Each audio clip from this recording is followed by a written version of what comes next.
Today's podcast is brought to you by Tetra Hearing.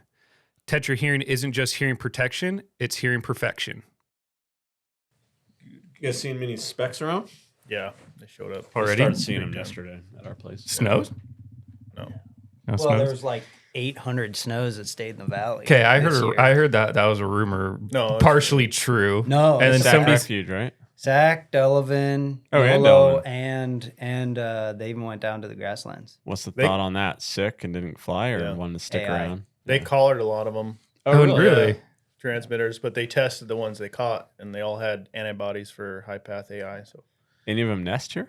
No, no, they all have like brain lesions and Oh, stuff. I flushed a speck out of a field one time while nest dragging, and I was like, "Oh, first speck nest." A in speck Cal- on yeah. the field? Yeah, it was one of the RCPP fields. It was up there, that Really? weird one up there on the west side of 5, up by Sac Refuge.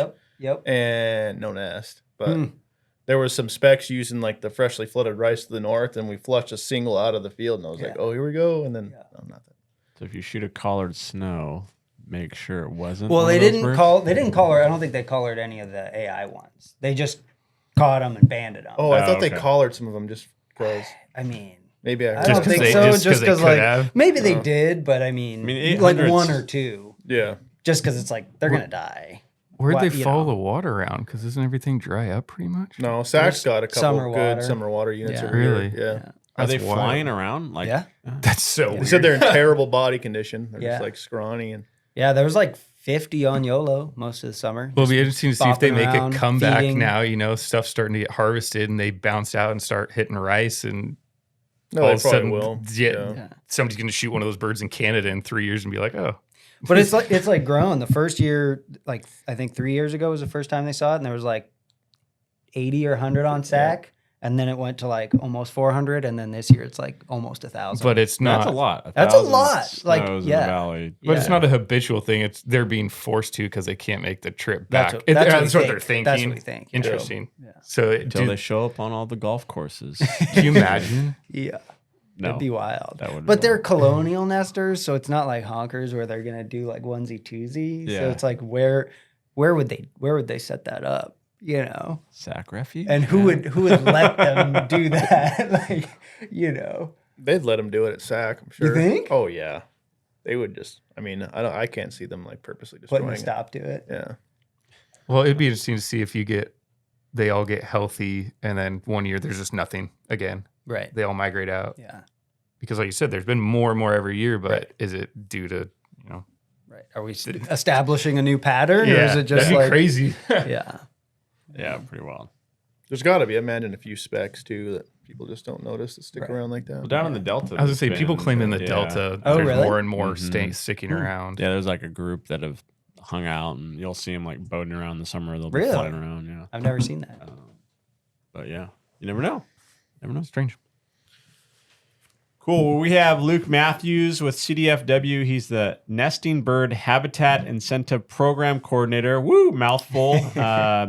NB HIP Coordinator for short. And we have Jason Coslovich, CWA Biologist, and Carson Odegaard, our normal co-host. But we're going to be talking about the Nesting Bird Program and what that's doing here in California and kind of where it's going. So, Luke, appreciate you coming in and talking to us. Yeah, no problem. Thanks for having me. Yes, tell us a little bit about yourself and kind of your background and how you got here. Sure. Yeah, I have a little bit of an unconventional path to this field. I started out of high school, worked in the trades. I was working in refineries and stuff. Did that for like 4 or 5 years. Decided I didn't like it anymore, and so wanted to go back to school. I went to a junior college at night, and then ended up transferring to Davis. Got my undergrad there in wildlife, fish, and conservation biology, and then did my master's with Edie, doing waste grain, food availability, and rice and corn for the Central Valley for waterfowl. So did that, and then finished that up in 2018. Got hired by the Rice Commission. I was their wildlife programs manager for 4 years. Fantastic job. Loved it. And then this program was created and they had the position open. I applied for it and got that job about 2 years ago. So that's sort of the quick and dirty of how I got here. Nice. Now, with the Rice Commission, what exactly were you doing there? Like administering grants or waterfowl stuff? I know you'd worked with Jason a lot prior. Yeah, so I was the wildlife programs manager was the position, and basically just working on all things wildlife. So I was the wildlife biologist on staff, and just focused on implementing incentive programs. So we would get grants from NRCS like the RCPP, and we had a contract with Jason and CWA to help us do some of the monitoring. Doing a lot of shorebird stuff, a lot of waterfowl stuff, mostly focused on winter flooding habitat. And we implemented the program for the Department of Fish and Wildlife, the California Winter Rice Habitat Incentive Program. Yeah. And all of this is still going on. They refilled the position with Kristen Sesser, who's the new biologist over there. Awesome. Well, right on. Tell us a little bit about this nesting bird habitat incentive program.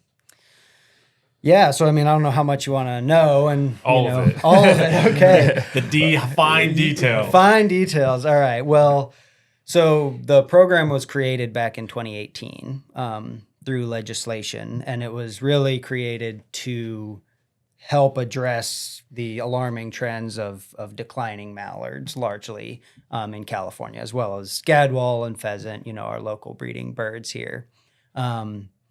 And when it was created back then, there was no funding associated with it. CWA and a lot of people helped, with getting that across the line. So it was established in Fish and Game Code. The program was there, but because there was no money, nothing happened. And so it just sort of sat there until 2021 when they passed another bill that created the funding source for it. And that was the additional stamp fees for your California duck validation and your upland game validation. And that came into effect 2022. And so folks would be, when they noticed a $10 hike on each of those stamps, that's what that was for. Going all directly to nesting. 100% of it goes to this program. And it's for just trying to, broad strokes, trying to reverse the trends of declining, waterfowl and pheasant population. So pays my salary, pays for all the incentives, pays for the research and monitoring, the contracts we got with USGS and CWA and stuff. And how has the landscape changed from when we've had those, record numbers of pheasants and mallards to where we are now? Can you put that into scope of what hunters saw 30 years ago to what they're kind of seeing now in the landscape and the habitat of where we're at? I'd say it's hard to pinpoint a single thing. We've seen a lot of landscape level changes. But one thing that we saw in the late 90s, and I'm young, so I don't. When I say we saw, I'm reading about the data and talking. Rumor is. Rumor is, exactly. But, there was a ton of set aside in ag, multi-year set aside through Farm Bill programs. And so you were seeing tens of thousands, hundreds of thousands of acres on the landscape that were fallow for multi-year and tons of vegetation there. And that coincided with some of the peak numbers we were seeing in waterfowl and pheasants. And then, you sort of saw that shift away from that. Less cereal grains being planted in the valley, less of these set-asides, more clean farming, more trees. Mm-hmm. And so all of these are just sort of things that grassland nesting birds, don't like, right? So you're sort of seeing a reduction of habitat and a reduction of water in the summer on the landscape. And so those are really what we think are the primary drivers of decline of our breeding birds. And in some of the incentive things you guys are doing, are you guys going out and planting native grasses, wheat? What are some of the projects that you guys are doing, and what are you guys doing to help, reverse the trend? Yeah, so this is just the second year of implementation, so we're starting off slow and trying to build on it. So we will be expanding what we're doing as we continue to implement this program every year.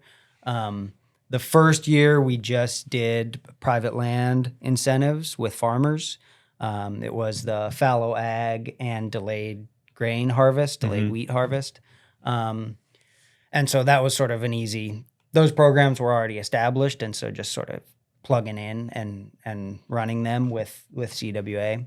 And then this year we added the rice levy program to it. And we're looking to expand it to do incentives on public lands as well. So working with wildlife areas and national wildlife refuges to do native grass restoration, plant cereal grains, things like that.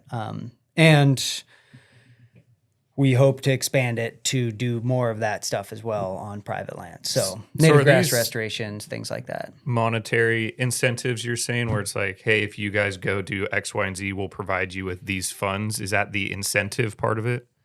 Yeah. So the way it works, at least right now, is for, say, a farmer, we pay them to largely not do things, right? Because doing things is what destroys the habitat, right? So they'll go in and harvest their cereal grains in May or June, and there's peak nesting. Jason could talk about that for hours. And so we just pay them to delay that until July. Everything we do, what is in Fish and Game Code is that there can't be disturbance from April 1st to July 15th. So anything that's funded by this program has that bound on it. And so we're asking folks to put off these management actions, and then we give them an incentive after the fact, for $1 per acre Gotcha. rate, whatever it is for the various practices. As far as on the wildlife areas, it's going to work differently. We're just going to directly pay for the management actions that are happening rather than, because it's not private landowners, right? So Yeah. they don't need the incentive, but they may not have the expertise or the time to do it with the staff on hand. And so we can just have somebody come in and do it on their behalf. Yeah. Now, like the refuge and managers, do they have to reach out to you to get some of these incentive monies, or are you going to them to say, hey, we could do X, Y, and Z at name refuge and go from there? So we just had our first solicitation for wildlife areas just a couple months ago. And the way we did it is it was open for a month and they would apply, send me a spreadsheet. I reached out to all of the wildlife area managers to let them know, that it was there and encourage them, hey, think about this parcel, think about this unit. But ultimately, it's up to them to decide what they want to do and then submit those to me. Because it's a little trickier working on federal property since we're a state agency. In this first year, we're only doing wildlife areas, not refuges. But we're working out some of those kinks, and next year our plan would be to include that for both wildlife areas and national wildlife refuges. Is there an acre goal? What is your goal per year in terms of acres on the ground? Well, I don't know if we'll achieve it. Central Valley Joint Venture's objective for upland habitat in the Sac Valley is like 54,000 acres. Wow. Oh, wow. So that's a lot. This year we got just over 4,500 acres, I think, in the private land incentives. Is that mostly wheat fields and levees like you were talking about? Or fallow else? ag, wheat, and, cereal grains, right? It could be triticale, barley, oat, anything like that. And then the rice levee ag corridor practice. Okay. Yeah. And then the enrollment, I got the numbers here somewhere, for the public lands, which will be implemented this fall, we got 3,200 acres. And that's a combination of sort of cereal grain plantings like we've been talking about, but also management of existing perennial grasses. Because what we see is, and this happens both on private and public, you see a great restoration of grass, and it looks good for a couple 5 years or something. And then without that regular management, you get sort of invasive weed encroachment, and it can take over, thistle, blackberry, pepperweed, mustard, a lot of things. And then over time, if those aren't managed against, then it just sort of takes over. Yeah. And so working with the public lands to sort of get on a better schedule of continuing to maintain those and manage them as grasses, we hope would have a meaningful impact. I could vouch for it based on the fields I saw at like Upper Butte Basin this year. Yeah. They looked a lot better than in years past, and they had quite a bit of nest success in those fields. So Yes. Yeah. So, Jason, what part do we as CWA play in this whole nesting? And played from the beginning. So we kind of help manage the private lands side of this program, as well as do the nest monitoring for the private lands. And so basically, private landowners, i.e. farmers, can go on our website, find all the information on the programs, they can apply, and then we handle all the contracts with those farmers, monitoring those fields for nesting activity. We do 2 types of monitoring. We do breeding pair surveys in the morning, so we just stand in the corner of the field for 10 minutes every 2 weeks, first thing in the morning before sunrise, looking for and recording any kind of duck activity happening in and over the fields. And then we do full-blown nest monitoring with the quads and the ropes and the flags and the robel poles, taking nest vegetation measurements, candling the eggs, checking back on every nest every week. So like full-blown nest monitoring there. And then we also take care of the payments to those landowners at the end of the nesting season. And like CWA started the delayed wheat program, it was called back then, which is now the delayed cereal grain program. We also started the rice levy program. So we just kind of rolled those programs over into this NB HIP umbrella. Gotcha. So now it's kind of all encompassing Yep. for everything. Makes it a little bit easier instead of One- having a bunch of one-stop different shop. a bunch of different Exactly. programs out there that all are kind of doing the same thing. And we just- don't have to find the funding for it in-house. It's provided through the NB HIP program, which is Oh, a that's huge help nice. because we were funding it for several years from our donors and stuff. So And we were instrumental in getting the assembly bill passed, correct? That's correct. Yeah. Yep. I think both times, the initial legislation that created the program back in 2018, as well as the amendment in 2021 that identified the funding source, created the funding source. Is this a forever type of program, or is there an end date on the bill where it's like we're going to try this for 5 years and see where it goes? In perpetuity. Okay, cool. Yep.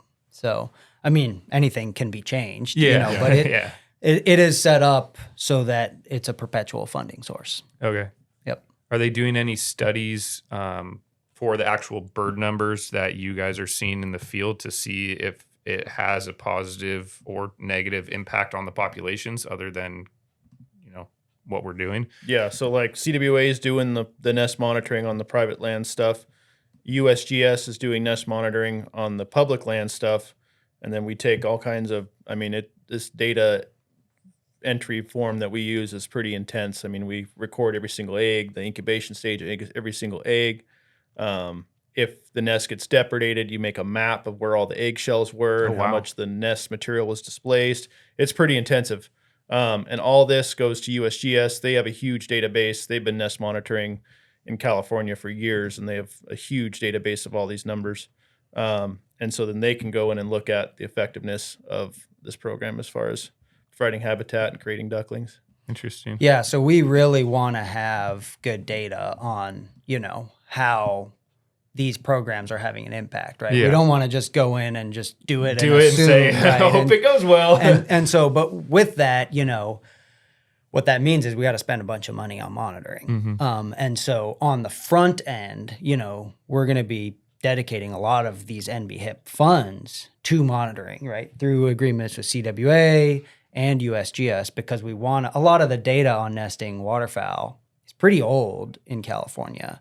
20, 30 years ago, McClandress did it. He was from, CWA, Yaris, that's a lot of the data. And then if it's newer, it's very regional. There's a ton of data from Sassoon, right? Yeah. But is that representative of the whole state? You could argue probably not.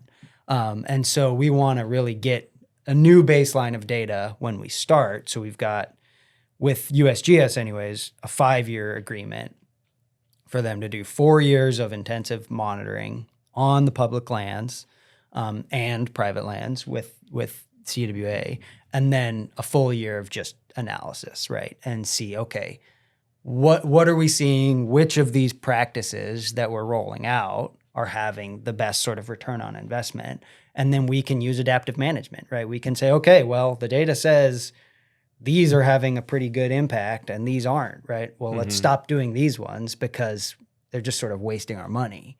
And we want to make sure, right? The hunters are paying for this. Yeah. We want to make sure that they're getting a return on investment, and we're not just throwing dollars away, for no reason. Yeah, you're talking about, some incentives might not work as well as others. Have you seen any so far where it's like, hey, the rice levy program that seems just to be killing it, we're seeing a ton of birds there, as opposed to this program, they're not using what we're providing as much. Has something shown, at least so far?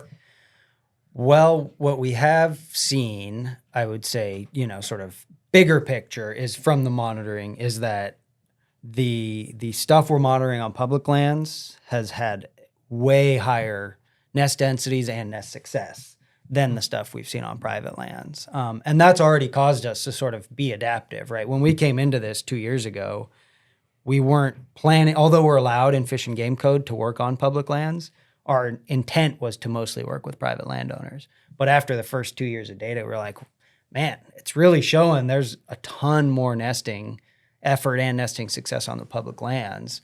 Let's direct some of this dollars there so that we're making those even better. Interesting. What's the thought there? I mean, is it because those lands have not been obviously farmed? There might be more water around on the landscape. I mean, what's your initial thinking? Summer water. Yeah. When they hold it, we've seen some areas are better than others at maintaining that summer water. On the private land stuff, a lot of that is driven by rice water, which comes on later, and so you don't get that early season nesting. And where we're seeing, at least initially, they haven't crunched the data yet, but we're seeing a ton of early success on the wildlife areas, and so it may just be that's the only habitat there, and sort of the value of having both, right? A mixture of good perennial grasses with summer water and these sort of seasonal compatible ag crops that come on and offline, right? That can expand and contract. Yeah. I think that's going to be the ticket, but yet to be seen. And is that just waterfowl? Or is that also upland game, the higher densities in those areas on the public areas? It's really hard to find pheasant nests on a quad. Why did they find any on the public lands this year? I think they may have found one. Do they not flush like they their run? Whole, Oh, they run instead of flush. Yeah, that would make it hard trying to catch a running pheasant in a even tall with grass field. Yeah, I use my dog a lot now, and even then, I found 2 pheasant nests in 8 years of egg salvage drives. Wow, really? Yeah. So they're definitely out there. One thing we're going to be adding is the use of ARUs, autonomous recording units. And I'm working with my counterpart in the upland game program is Ian Dwight. He's the pheasant biologist at CDFW. And he's been rolling out this comprehensive sort of pilot for putting these ARUs out to detect pheasants. And once they're out there, right, they just record at whatever time interval you set them to do so. And it's the data he's getting is really amazing. Being able to detect pheasants, turkeys, ravens. Turns out mallards and gadwall, right? Female mallards and male gadwall because they vocalize so much. And so we're trying to figure out if there's a way that we can use those to do more of a passive monitoring and get some sort of estimate of abundance, right? You're not going to get... Is it just monitoring like, oh, there's a sound, there's a bird, or is it like actually able to pick up like distance, different birds? I mean, what exactly is that data that he's getting through that? So it doesn't have a distance. I mean, it has, error bars on it. And as you get further out, it gets less and less accurate, right? And so when he's looking at the data, he's saying, okay, it has to be this accurate for me to believe that when it says pheasant, it's pheasant. And they're truthing all that data. He's got a scientific aide that is working on that with him. But yeah, it's the AI technology is awesome where it auto identifies and the more data you put into the system, the better it is. And so it's able to pick up pheasant, raven, mallard, gadwall, quail, that's cool. turkey. Yeah, I'd watched a YouTube video and they're using those to monitor gobbling in public hunting areas in the south and the southeast. And like you said, it's basically I saw that. the they tell it, hey, this is what a turkey sounds like. They hear it, and the machine starts to learn. Yep. And they're seeing, as the hunters came on, the gobbling density went down, and it's like I said, it's passive listening, it's passive information, but it's great information to have that you wouldn't have otherwise. You're not going to go sit out there and just listen for days on end at what's going on. Right. So if we could use that for waterfowl or pheasants, that'd be cool. Yeah. The issue is, at least right now, it's not giving you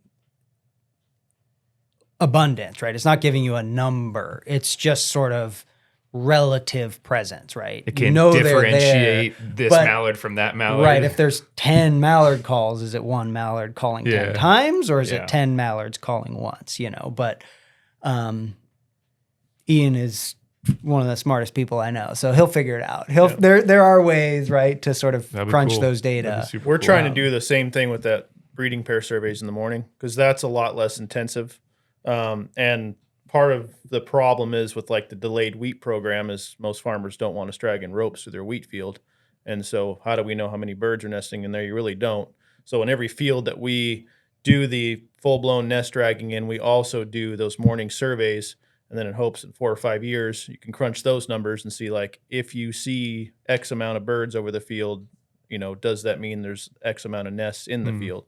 And so that way we can get a better idea of what's going on in fields that we can't monitor in. And then as the program scales up and we get, thousands of acres enrolled, we just don't have the manpower to go in there and search all those fields. So we can just spend a lot less time just doing the morning surveys and get kind of making your own little cheat sheet for it. Yeah, hopefully get a decent idea that what's going on in the fields if the data works out. But that's to be determined. Thermal imaging. You got a grant from Sitka to do that. I mean, is that something that's widely used, or was that successful? So we got a grant from Sitka. We bought like the top of the line DJI thermal imaging drone with the hopes of using it for nest searching in wheat fields.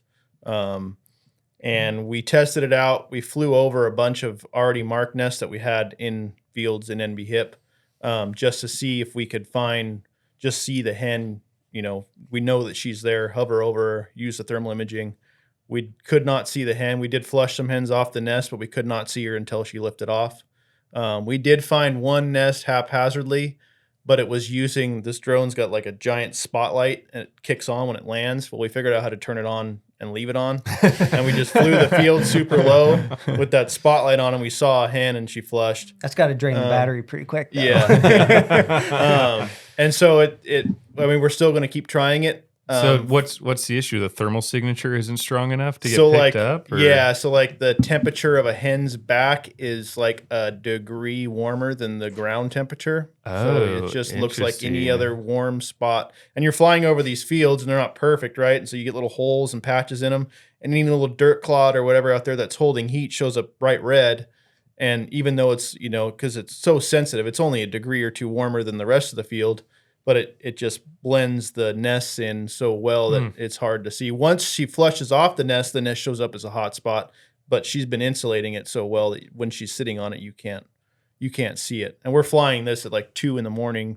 till sunrise when the ground temperature is the coldest, and we're still having troubles finding them. I wonder if that's a natural, predator deterrent thing for animals not being able to find them due to body temperature. I just throwing that out there randomly. Yeah, I mean, it just makes sense that they're like, why? Yeah, why wouldn't you be warmer? They have only a certain amount of energy, and they're wasting a lot of it on these nests. And so being as efficient as possible with insulating your nest is obviously advantageous. So it makes sense. I just didn't realize they were that good of insulators. Yeah, it's pretty impressive. So that's still to be determined on the effectiveness of that. But we did take it out to our Grizzly Ranch property because Robert Eddings reached out to us and said, hey, we got a ton of broods out here. You guys going to fly it for broods? And it is surprisingly effective for broods. Oh, really? Like, yeah, I just started flying it, just cruising around some of the summer units they had out there. And I was like, is that a brood? No. And then you finally see one, you're like, oh, yeah, it's pretty obvious. It picks them up really well. You can count the ducklings really easily. The regular camera on that drone is so good.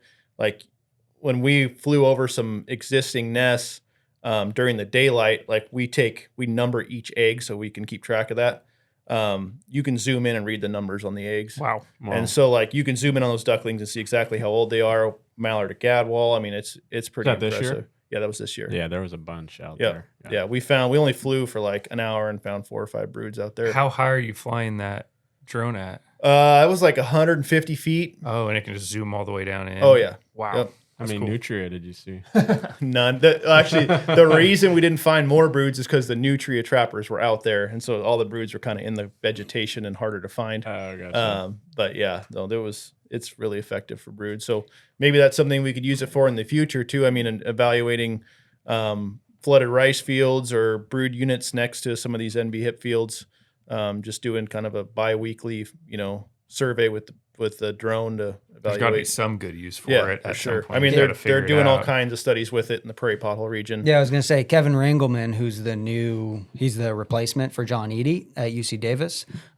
He's just starting this fall, and he's had a couple students out in the prairie potholes doing brood surveys with drones and on like cinnamon teal and stuff. Blue wing teal.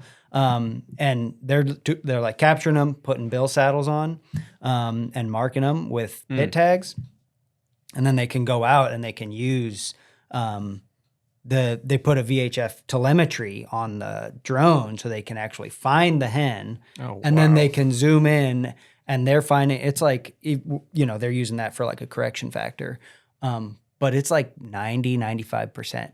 Like they can find 90 or 95% of the broods in a wetland unit with this drone. It's and crazy. they can read the And they can nasal saddles yeah. with the camera. Yep. And then you can evaluate brood success, which has been really hard to do in the past. You know how many eggs hatched from that nest that you were monitoring, but Right. once they get out there and all you can do is walk around on foot, good luck seeing that brood and counting how many ducklings it has. Yeah. Right. And then also know that it's the hen that you were monitoring. Right, because if you see one day you see a hen with 8 ducklings, and the next day you see a hen with 7 ducklings, is that the same brood and she lost one?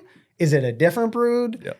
And it's like, how do you know? But with this, being able to mark and recapture, so I think there's a ton of potential for that. And with Kevin coming on and going to have grad students out here, I think that's something we'll probably be looking into in the future, because I think that's a key component that we haven't really looked at much in California. I mean, they've done a little bit down in Sassoon and stuff, but the brood survival is could be, we have to figure out what is the pinch point, right? It's like there are so many factors. There's, is there nesting habitat? Are they going to nest in the habitat? Do they have summer water? Are the eggs going to hatch? Are they going to get predated? Once they hatch, and how well do the broods survive? And it's like, which of those is the most limiting factor, right? Once we know that, it's like, okay, let's address that issue first. Each one of those things you brought up has its own challenges in figuring out, are they using the natural cover for nesting? And then it's like, once they each thing is different. So you have to have a drone for the broods, and you have to have people on foot going and checking nesting. Like there's so many different things that you have to, if you can have all of it and have an effective way to do each one, you guys are going to have some great data. Yeah, well, and it's like you create all the habitat. If they don't use it, didn't work. Mm-hmm. You create the habitat, they nest, they all get predated, didn't work. They all hatch, then they go to the summer water, they all get predated, didn't work. Yeah. And it's you could be doing this so program. it's like, which of these is the most important? Where in the chain is it breaking? Exactly. Yeah, because you could be doing nest monitoring for years and have great nest success. Right. And be You like, think you're we're- killing it? Yeah, They're doing right. great. Yeah, but all the broods die. yeah, right. And then the breeding population surveys come back, and the mallard numbers are still declining. You're just scratching your head. Well, Right. it turns Yeah. out all the broods are dying. Oh, that's so interesting. Never thought about it that way. For the listener, what is the average brood survival to get to duck season? They're flying out of a clutch. What do we know up to this point? Man, I don't know that number off the top of my head. It varies regionally. It varies by species. It's low. I mean, so I think a good nest success, you're looking at like 30%. And so if you go from that to brood survival, and I wish I knew this number off the top of my head, but even let's say it's 30% brood survival, I think it is the first 2 weeks is the most critical period for brood survival. Once they get past that, the likelihood of them getting to fledge is pretty high. But transitioning from the nest to summer water is like one of the most treacherous things a duck will ever do in its life, right? Yeah, I heard something was like 1 in 20 eggs makes it to a duck, or it was something like Yikes. that. Yeah, it's pretty low. What's the most prevalent species that we have that nest in California or that use our programs? Be mallards, gadwall, cinnamon teal. Yep. Be the Top biggest, 3. and then wood ducks, but those are in boxes. Yeah. Okay. So And then there are non-game.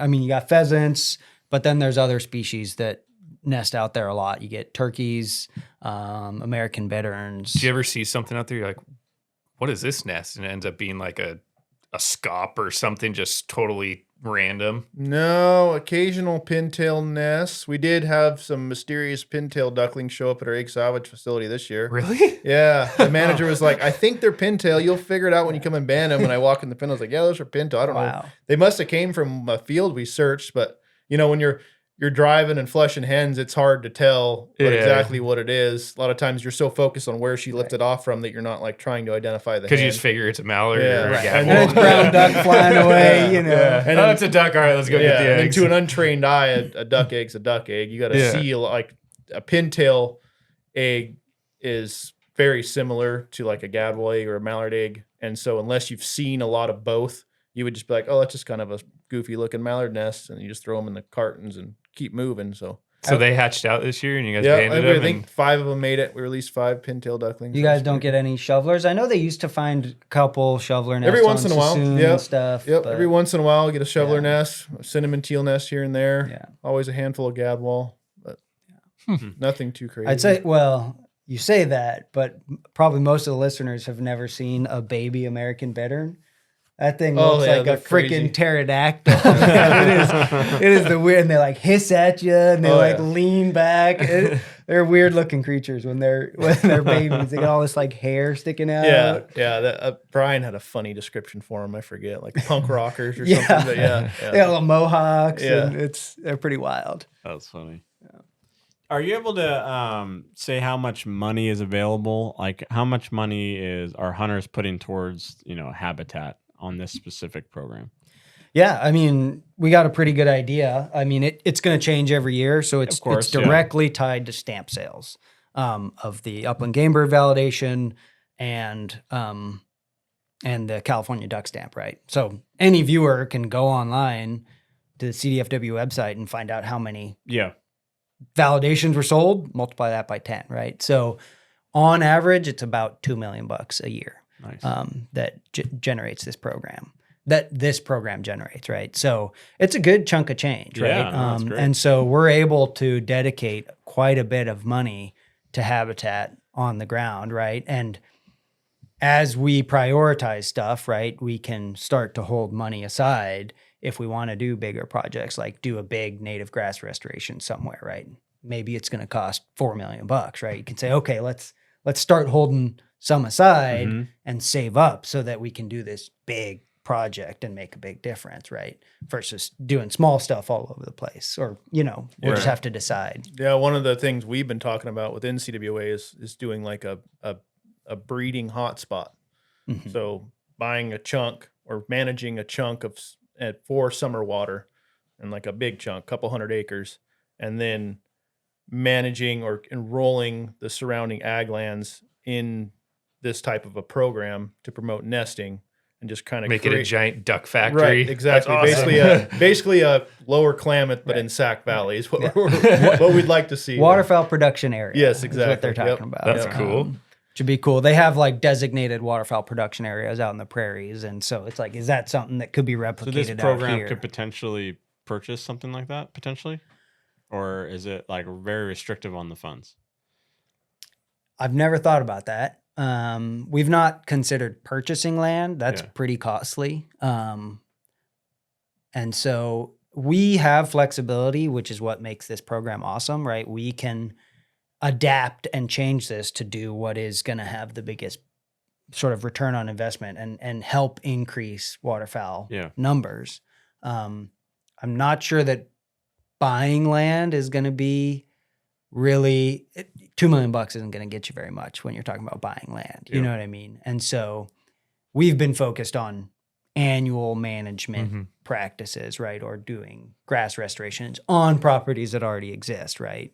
And so I think that would probably be the better avenue, for this program rather than purchasing land directly. Well, it's good to hear this because I know we hear and we deal with a lot of hunters. Oh, how do I help, or what do I need to do to help birds? It's like, even if you're not going out and shooting doves or turkeys, go buy your upland stamp. If you're not hunting waterfowl this year, go buy your California duck validation. Like that money, as you're hearing right now, is going directly back to the nesting. So just because you don't know where your money might be spent, this is proof that you buy your validation and that extra $10 is going to go to the ducks and their nesting. Yep. Yeah, Simple way to help. Don't freak out when you look down at your license you just purchased and see your state duck stamp was $30. Right. Because the money actually, contrary to popular belief, the money actually does go back to ducks. So Yeah. And I mean, the same applies, for the federal duck stamp, right? That's funding habitat some research, but mostly habitat projects. And that's continent wide, right? So they're doing stuff in the prairies. We get an allocation in California of that to do projects. And then the upland game stamp, it's like $38 or something. I don't remember. Only 10 of that goes to NB HIP. The rest goes to the upland shop, right? And they're doing research. They're trying to do habitat projects on the ground, right? They're buying and planting pheasants for junior hunts and things like that, right? So it sucks when you look at, you buy your stamps and it's a couple $100, but that's all going to direct enhancements to try and improve conditions, populations and habitat conditions for hunters. Definitely. Can you speak to, John Eady is retired or is in the process of retiring. Can you speak to kind of your involvement with him and kind of your UC Davis days? And I think there's a lot of listeners that might be like yourself that, went a different route and then love waterfowl hunting. And what is the route to kind of get to where you are now and through your career in college? Yeah. John Eady's definitely been a big part of my success in this career, because he was my advisor in both undergrad a little bit, but definitely as a master's. He was my advisor when I did my master's project. I think, it's hard, right, going back to school. But if you want to get into sort of waterfowl work, you can, just start volunteering, working as a side aide on a wildlife area or a national wildlife refuge and go that path. But if you want to get more into the sort of management and science and research, go in the school route and just being engaged. A lot of the guys I went to school with that didn't end up working in the field, I think what they did was, they didn't waste their time, right? They wanted to party, they wanted to make money, and so they worked jobs, or whatever. But I think the critical component is like volunteering while you're there, while you're in school, right? Mm-hmm. Because there's a million people who can know the same thing, but if you can prove that you're willing to work hard, you're willing to learn, right? It becomes more about who you know rather than what you know. As long as you also know something, right? And so, you can't be a complete dunce, but I don't know. I think connections are huge. Connections, right? And just being, that way when they make the call and it's like, hey, how's this Jeff Smith guy? Who's Jeff Smith? Oh yeah, he was in one of my classes once and he sat in the back row, right? Versus, oh yeah, he was, always there. Every time we had a volunteer deal, he was showing up, he was working extra hours, not getting paid. It's like, oh yeah, that guy, he busted his butt. I think you should hire him, and then just sort of goes from there. Same applies to us. Both with waterfowl programs and hunt programs. We would like to hire people who have had experience with our banding crews coming out volunteering. And you guys, you have hunters who show up and they've been coming since they were a kid. They love duck hunting. They're kind. They're courteous. Yeah, our interactions with them, and they might not even know it when they're 13 years old, just how they present themselves, end up hiring them 5 years later. Yeah, and one thing I think the average person doesn't realize is how small the waterfowl community is.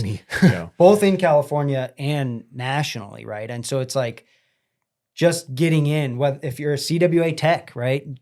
And then, somebody calls and you get a thumbs up, right?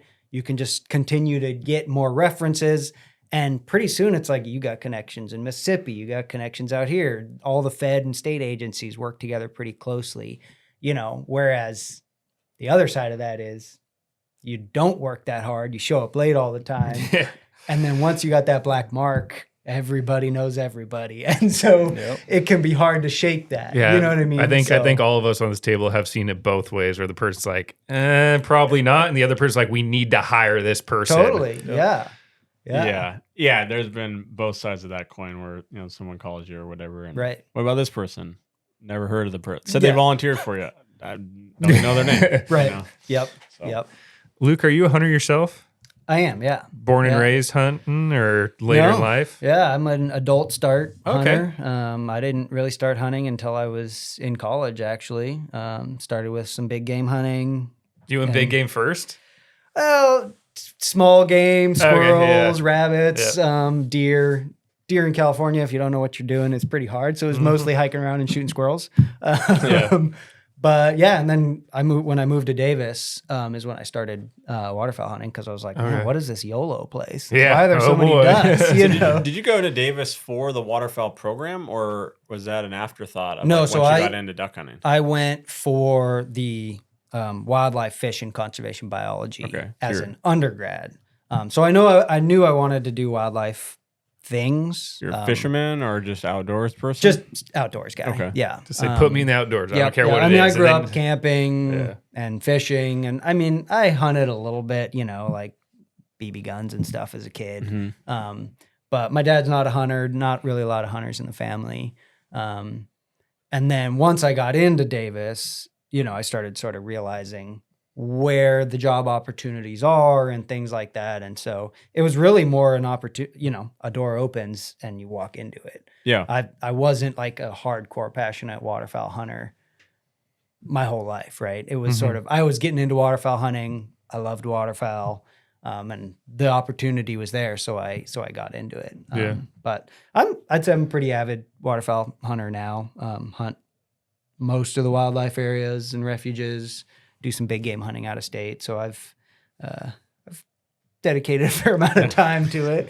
Yeah, especially we find, the adult onset hunters that they have a little bit of extra money, they have some time. And so if they do get that bit by that hunting bug, they kind of dive head first into it. Yeah. And because, they're free to do whatever they want, as opposed to a 12-year-old that got his license has to get driven around by his mom or dad or whoever takes him hunting. Right. Those adult onset hunters, like, you get it and you want to go, you go. Right. It's awesome. I enjoy the challenge of figuring it out. I've had a couple rice blinds and it's fine. It's fun, but you're sort of like, there's your hole. It's an opportunity. Enjoy your It's day. an opportunity. It's an opportunity, right? and when the weather's good, it can be great. But even though you got to fight all the other guys that are out there at 0 dark 30, I like hunting the public lands. Because there's so much variation in habitat and hunt quality, and you can really get after it. And it can be a one bird average, and you can shoot a limit. And so it's just being able to play the game and figure it out. There's something about me that likes to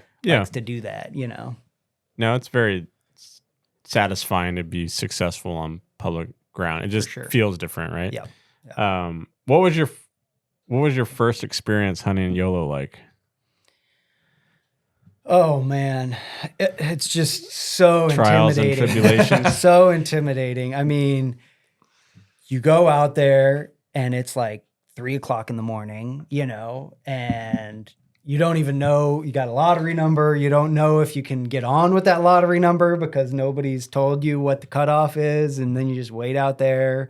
There's all these dudes in camo and it's intimidating. And then you go out and like trying to, if you've never been on a wildlife area, it's like, where do you even start? Yeah, I got this map. And you you start hiking out and there's like dudes in the pond and you're like, how close am I allowed to be? And then you're like, not shooting because you're worried that you're going to like blow up their hunt because they were there first. And so it's just the first year or two of hunting wildlife areas was, I say it's fun now. It was like stressful, trying to figure that out and, not be the asshole out there. Yeah. And we talk about it a lot. Like we're all have hunted for a long time, but same thing, even going to a refuge, as a younger, older man, it's intimidating. There's tons of people there. It's dark, you you don't want to mess anyone else's hunt up. You don't want to mess your own hunt up, so it can be very intimidating. And there's a lot of like unspoken rules. Yeah. And so it's just like all these things that there's no mentor to like teach you. You just got to sort of figure it out. Somebody yells at you, you're like, oh, shouldn't have done that. Yeah, that's good stuff. But no, it's awesome. I love it. Have some fantastic hunts every year. So Good. Jason, what are we doing right now with, I know egg salvage isn't going on, but with the waterfowl programs, you can talk about what we did last month with some spotlighting and banding and what you guys are doing currently. Yeah, so we spent the last couple of weeks of July and almost the whole month of August up at Tule Lake Klamath.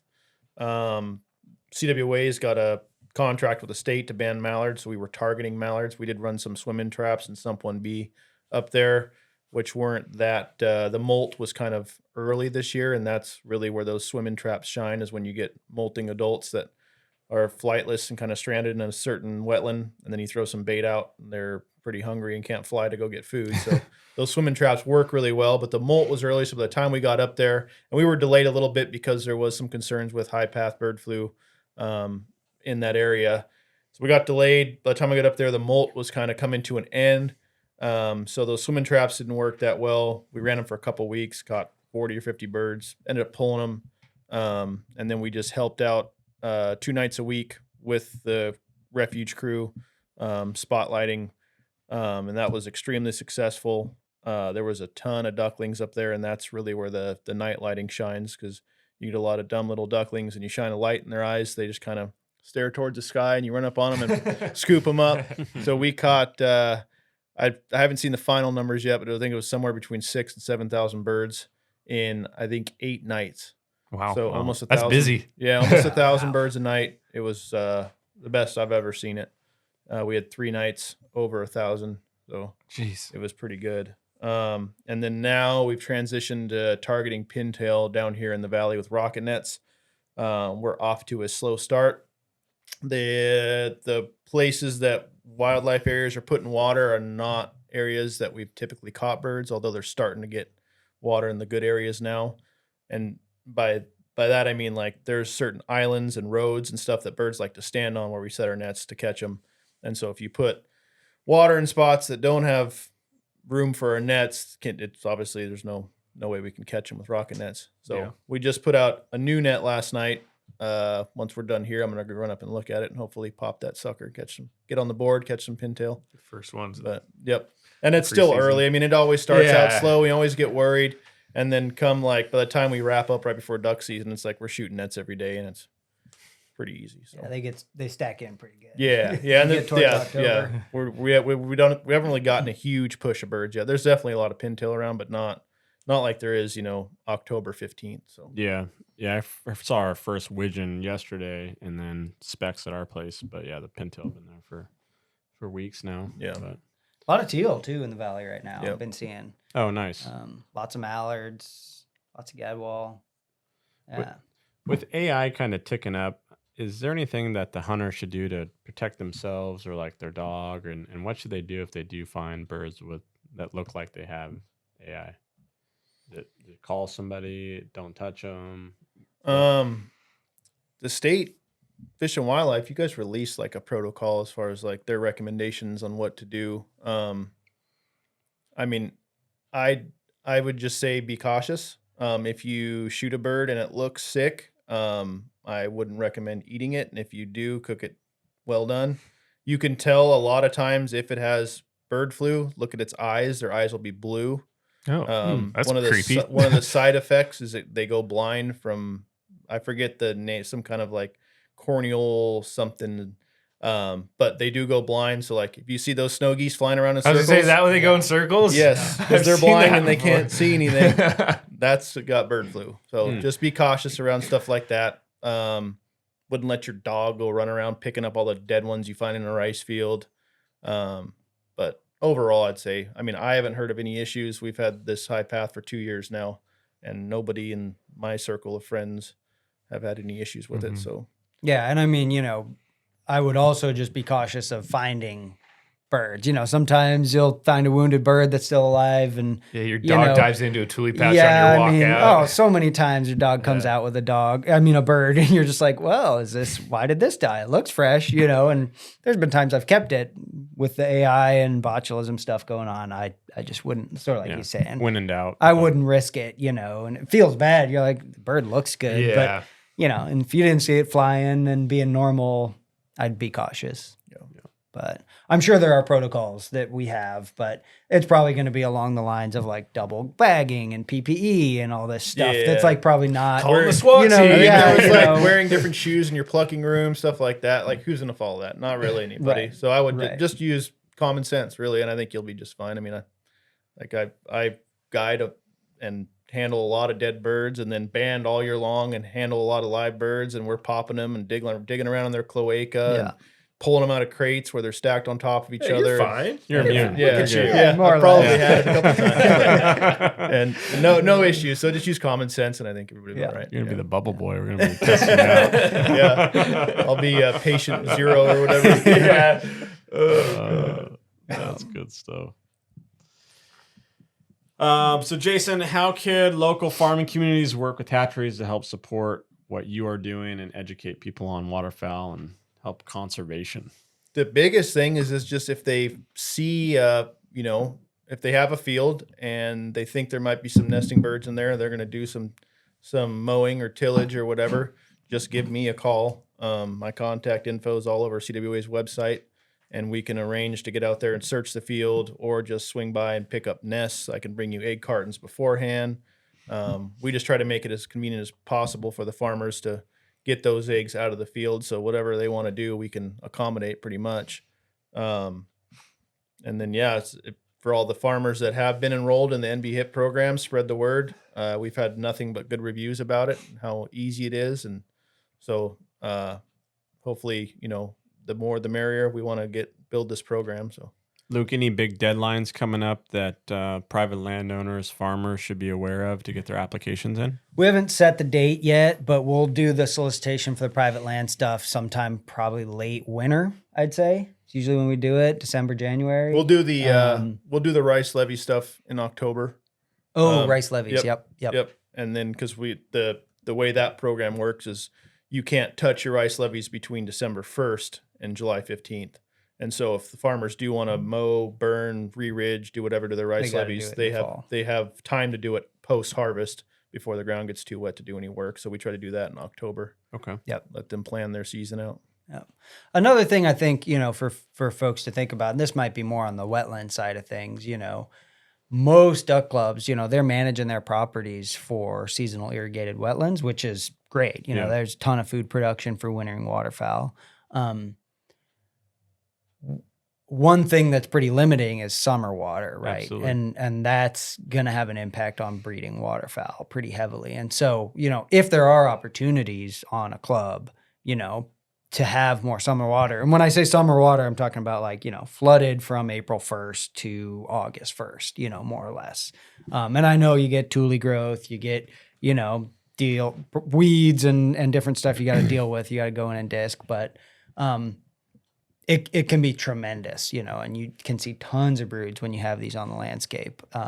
So I'd encourage folks who have, private properties to think about that. That's not something we're incentivizing in NB HIP right now. There is Bird Returns, which is a program that the department funds and is run through the Nature Conservancy with Audubon and Point Blue. And there are funds and I think CWA sends out notices when they're enrolling. Presley programs, another Presley big one. program. Presley isn't taking on new applications right now, but hopefully they get new funding soon and they can do another slug. But I think people undervalue or underappreciate how valuable having summer water is. And on the landscape at scale, there's enough food in the winter for waterfowl. And so, if you're transitioning, you put, a 30-acre seasonal into summer water, it's not really going to change your bird use and bird patterns on your club, in my opinion. You know what I mean? And the food is there. They're feeding at night anyways, right? So when you're shooting in the daylight hours, they're not going to care if it was summer water or not, So encourage folks to think about that. Those summer water units can be underrated too, as far as hunting goes. I mean, everybody thinks you got to have a beautiful field full of smartweed and watergrass, but I've had a lot of really good hunts and units that have summer water. Yep. Get Lots some- of good tulies. Get some thick tule potholes for birds yep. to go in there when Yeah. it's hot. Yeah, and go in kinda and hide. mow and disc some potholes afterwards, clean it Yeah. up in Yeah. like August, September, and Yeah, reflood we it. had a funny story. I got an invite from a buddy opening Wednesday at an undisclosed North Valley refuge, and we had the last reservation. And we go up, and there's one assigned pond left, and we're like, "Oh, we'll take that one." He's like, "You don't want that. That had summer water, and it's full of tulies." Like, dude, we got no other option other than free roam. And we'll just go jump in it. We don't care. Oh, okay. And after he told everybody else not to take that pond, which is historically a pretty good pond. They just had it in summer water. Yeah. We went out there at a great hunt. I think 4 of us killed like 30 birds. And we came back, and then my girlfriend lottoed there like a couple of shoot days later, and he like read her the riot act. "You ruined it, that pond. Everybody wants to go there now, and they don't shoot anything." It's like, you just gotta go. So don't write that off as far as putting a pond in summer water. I mean, there's a lot. I mean, you could dry it out in August and September, disc it up, and then flood it late season. Mhm. I mean, there's a lot of things you could do with those units and have good hunting in them as well. So. For sure. You guys got anything else to leave us with? I don't think so. I appreciate everybody, buying the stamps and supporting this program. I think some exciting things. It's the first program, that's looking at attacking declining waterfowl populations at scale across the whole state. So I'm hopeful after a couple of years we start to see some, meaningful improvements. So Right on. I'd like to thank all of our farmers that have been enrolling in these programs. We've got a handful of them that enroll every year religiously. Lumberg Farms, Bendon Farms, Korea, River Garden, Melissa and Joe Young. I mean, too many to name that enroll year after year and are reliable, and that really helps keep this program going. And, hopefully their neighbors are seeing fields and asking questions, and they're going to start enrolling. So can't thank them enough for their support. That's awesome. Well, keep doing the good work, fellas, and appreciate you guys coming on today. yeah, thank Awesome. you. Thank you. Thank you for tuning in this episode of Save It for the Blind podcast. You can listen on Spotify, Apple Podcasts, or anywhere podcasts are found.